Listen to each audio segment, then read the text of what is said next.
Welcome back to the channel. I'm Luther and I'm the Self-Image Alchemist. And in this video, I want to cover excess potential, or pedestalizing your desires, or just wanting it too much, and how to actually let go of that and what that actually does and what that feels like, for one. Before I even can get into that, you kind of got to accept this.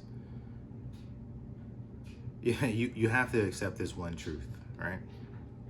That everything is energy, right? All around us, your body, everything you can think of has energy in it. Even your thoughts have energy. Ideas have energy. And you carry these with you. We all do. Like spaces have energy. You can walk into a space and immediately you feel a certain way. And it's not just you, other people too. It's the energy you're picking on. It's the frequency of that place. It's sending out a vibration and you feel that energy, period. Your desires, it's the same thing. You send out that energy, or you send out that frequency or that vibration, right? And it's energy. And it's either going to attract or repel things, places, people. It's just that simple. Everything is energy, right? So even your thoughts, even those ideas, even your desires, it's all energy. So, and to add to that, you basically, when you have,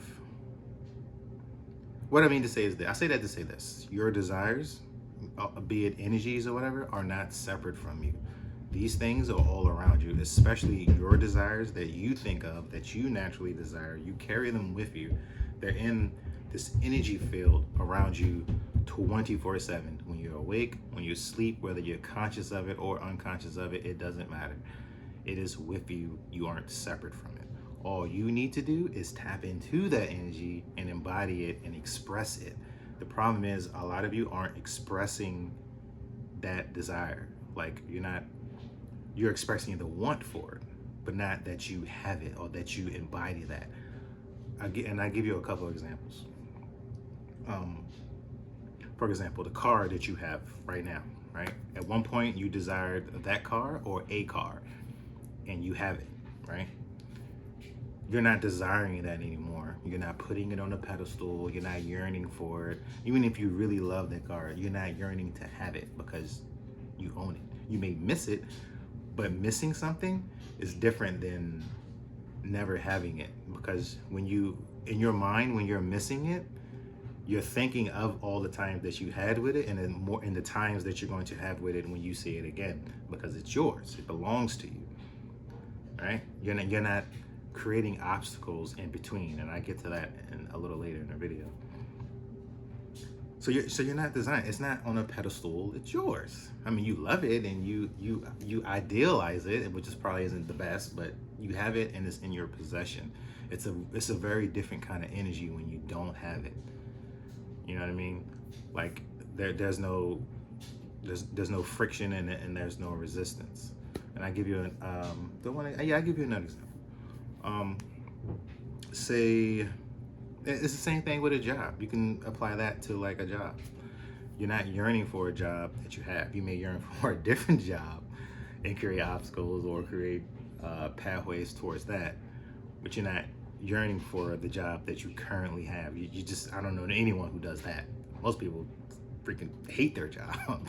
So you're definitely not doing that. But in all seriousness, you're not yearning for it. Right? It's not something that you're like, oh man, I need this job. You're not making it urgent or anything like that. You have it, right? And you can place anything in this place, right? So what happens when you pedestalize a desire, or you yearn for it all the time? You're putting way too much energy, be it thought energy or any other kind of energy. You're putting way too much energy into that thing. And what happens is the universe has to come in and balance this out. And you can look at it that way, or you can look at it as simply you yourself creating separation. You can look at it from both of those angles, because both things are happening at the same time. You're creating the separation when you yearn for your desire, when you put it on a pedestal, when you make it urgent, like I have to have it now.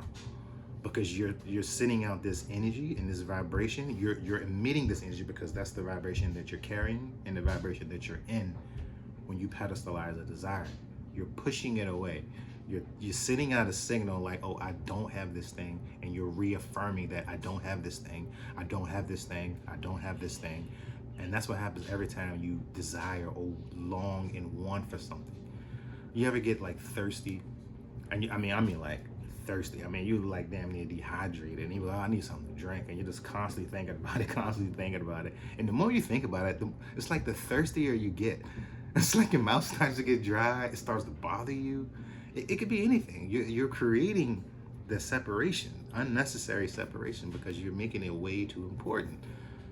You're pedestalizing that desire, literally pushing them away, right? So the key to that is to basically embody the energy of having it. For one, is really the name of the game. It is to step into the energy of having it by simply being okay with not having it, or just completely letting go. So what does all that mean? So I give you some examples. So letting go, for example, of, I don't know, let's go with the car example, right? Or the house example. Let's go with the house. Say you're yearning to like get a house, and you're like really stressing out over this thing. Oh, I want this house. I need this house. You're sending out this signal that you don't have that thing. And what will happen is, because you're in the energy of I don't have it, you're actually manifesting obstacles in the way of obtaining that house or living in that house. You're creating all of these things that are just so unnecessary, like issues with trying to get a loan, issues with finding the right place, houses being like too expensive. It's like your mind would even focus on the more expensive or unavailable housing because of the energy that you're in. It's just your brain doesn't know any better. So it's thinking like, oh, we can't afford it. Okay, let's look at very expensive houses that we can't afford. So it's a system in your brain called the reticular activating system, and all it does is filter out reality and search for the things that are constantly in your mind. For example, you buy a red car and your car is red, you start to notice a whole bunch of other red cars, or you start to notice that same make and model. It's the same thing like with like houses. That's what the brain does. It's meant for survival. That's a survival tactic, I guess. That's what it does. But the brain is doing its thing. It's what it's supposed to do, right? But we are much more than our just physical brain. So, and that's just one example of how it can create obstacles. So start to learn, and this is the fix for that. Start to learn to be okay with not physically having the thing. Do that first, right? Because if we do that first, a magical thing starts to happen, because inadvertently, by embodying that energy, what you start to do is you start to dissolve the separation between you. All the obstacles start to like fade away from your vision and start to move to the side. And you actually start to see pathways or opportunities that may lead you to whatever your desire is. It's almost like magic. Like it really is. Like it's wild to see in action, and it kind of throws you off, but it's the most natural thing that you can do. But you have to embody that idea that you are not separate from anything. All right? You ever think of like one of your friends or somebody, and then all of a sudden you end up running into them, or they end up calling you or texting you out of the blue? You ever have that happen? Or you end up seeing something from them on social media? Or you ever start thinking like, oh man, I want to go to this one place, or I wish they would like create this one thing, and then it ends up happening. You be like, oh, I thought of that.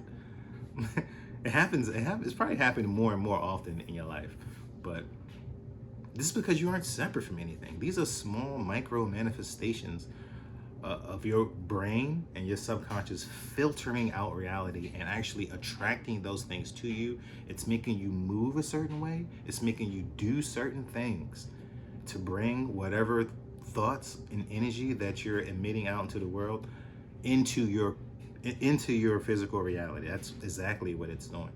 So when you tell yourself, or when you convince yourself and embody the energy that you can be okay if I don't have this thing now, you kind of you release a lot of resistance to the thing. That's no more friction. You kind of release resistance, and you kind of open up a pathway. It doesn't necessarily bring the thing to you, or it doesn't manifest like right away, but you release the resistance, and it feels better.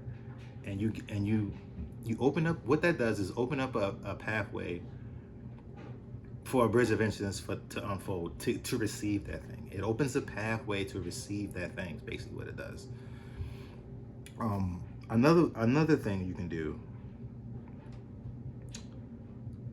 Another thing you can do is not only just being okay with not having that thing, but actually start to do the opposite and start imagining you already have the thing. Start picturing what that would be like having the thing. It seems so simple, but it's really just these two things is really all you need to do. Just start basically visualize. You guys know what visualizing is. Just visualize you having the thing, you having the house.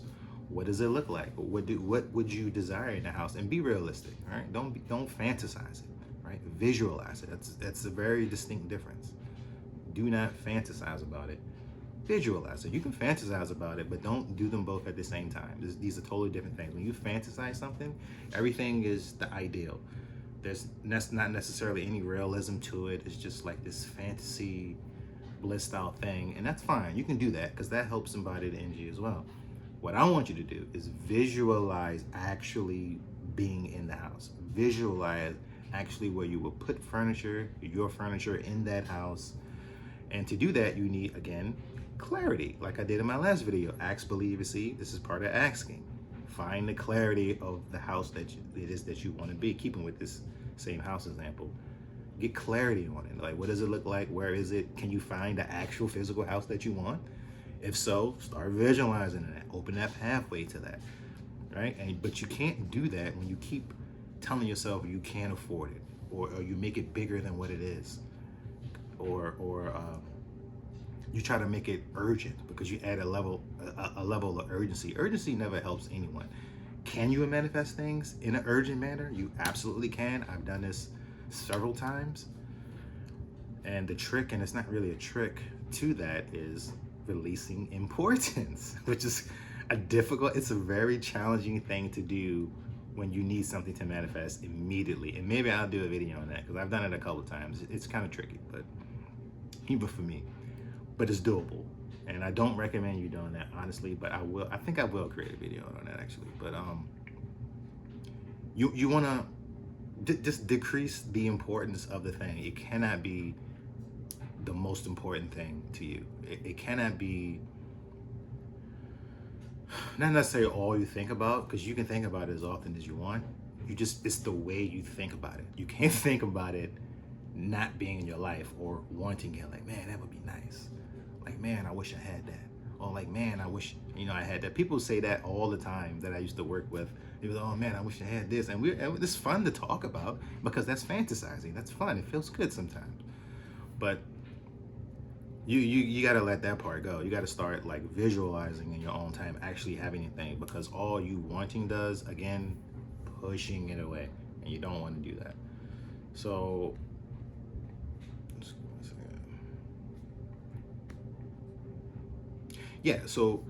basically what letting go feels like is, think of something that you, like I said, like you wanted before, like the car or the house you have, the job you have, the relationship, item, it doesn't matter. You kind of like have it now. So when you think about it, you're not yearning for that thing because you're in the energy of having it, and that's kind of the exact same energy that you kind of like want to emulate when it comes to whatever your desire is. A relationship, you basically want to you want to kind of like emulate that energy as if you're kind of like already there, or like you already have it, or like you're already like it's not that big of a deal. You can imagine good things about it, but You do not want to place that on a pedestal, or any person or thing or anything on a pedestal above you. You should be number one in your reality above anyone else. You should be number one. Because the second you pedestalize someone else or something else, you kind of create a lot of friction, and you create a lot of obstacles, and you create a lot of problems. Whether you notice those problems and issues or challenges or not, that's exactly what you do, because you create distance between you. You make yourself smaller than that in your own reality, which is an insane thing to do. So yeah, so the way you can go about doing that is just simply sitting down and just really start asking those questions, like how are you doing, like in this moment? Like, why am I pedestalizing this thing? Why am I making this thing so important? And really, just really ground yourself into like what or why you're making it so important. Because I'm pretty sure it's going to lead you down a whole nother path, and you're going to realize, okay, so I'm making this thing this important because of X, Y, and Z. Then you address that, just that simple. Like, for example, living with a home. You're making it urgent because, like, I really want to get out of this place. You know what I mean? Something like that. Then, okay, then you can deal with that issue. That way you can take the urgency out of the way, and you can actually start seeing pathways to actually get that house and actually get out of that situation. Because as long as you're yearning to get out of your current home into another home, or out of that situation into another home, you're just creating more resistance and more stress, and it's never going to happen. You can force it to happen, and you will get results if you force things. People say, like, don't force things because it's not going to work out. No, it'll work out. It's just not going to end up the way that you wanted it to work. I can force things to happen in reality. It's a physical reality. I can pick things up and I can force it to move, right? That doesn't mean it's going to move the way that I want it to move, right? It's just that simple. That's why forcing things just really isn't good. You can make things happen if you force them. Yes, this is true. Is it recommended? Absolutely not, because it's never going to, the result is never going to be the way that you want it, because it's forced. It's like baking a cake. Like, it takes a certain amount of time in the oven, period. Like, you can't force it. Like, I guess forcing in that scenario would be just either taking it out early or turning the heat up, thinking that's going to like cook it more, and it's actually going to destroy the cake, right? You can't force it. Will the cake be done? Yeah, the cake will be done. It's just not going to be the same consistency that it normally would be. It's not going to look the same. It may smell the same. It's definitely not going to taste the same. And it's going to be poorly made. It's not going to be enjoyable at all. And that's a small example of what I mean by forcing. So yeah, you can force it, but if you just let it do its thing and just know, like, all right, that cake is mine. All right, it's in the oven, it's baking. Like, I'm gonna just let it bake, you know. And you kind of just sit down and watch TV, knowing that it's done. It's already done. You know what I mean? It's in the oven. It's gonna come out. You're gonna hit that ding, and you're gonna know the cake is ready. And you can let it cool off, put ice on, and do whatever the things, right? But you're not forcing. You're just kind of just like, oh, you're not pedestalizing it. Like, oh, I need it to be done right away. No, you're not doing any of that stuff. Do the exact same thing with all of your desires, and they will manifest effortlessly. I'm not saying you won't have to do anything. You may have to do some things. You're going to have to participate in reality. You are a participant in your reality. You're the star, right? You're the hero. You're the main. You're a big deal in your reality. Treat yourself like that, right? Act that way. Act like everything that you want is yours, and it can be yours. It's just that simple. I'm not saying it's easy. I'm not saying it's easy, but it is that simple, though. It really is. So stop pedestalizing your desires. Stop creating the separation and all those obstacles, because you don't need it. Like, your desires are yours. You have them for a reason. They come up for a very specific reason. And you don't need to force it, and you don't need to rush them. Right? That alone eliminates so much resistance. So I'm gonna leave it here. I'm not gonna make this video too long. If you want help doing this, then you can definitely check the links in my description. Also, I changed a little bit with my beta program, I put out a shorter version of it. And I just want to get that out to you just to help you guys, because I think it's really gonna, because I cover all of this stuff and a hell of a lot more. So, and I put the price as donation. I have a set price. It's changeable. It's purely donations for now. I don't know how long I'm gonna do that, but for now it is, I'm accepting donations for it, basically. And it's a 2-week long course where I host calls, where you have calls directly with me. And it may be in a group setting, I'm not sure, but it's definitely gonna be calls with me. It's gonna be 2 weeks long. I'm gonna cover a lot of stuff. It's gonna be very intensive, and it's gonna help you do all of this stuff. And like I said, a hell of a lot more. And it is purely donation, so if you're interested in that, it's gonna be the same links, only the price is different. So hopefully that helps you. And if this video helps you, like, subscribe, comment, share, do all the things. But until next time.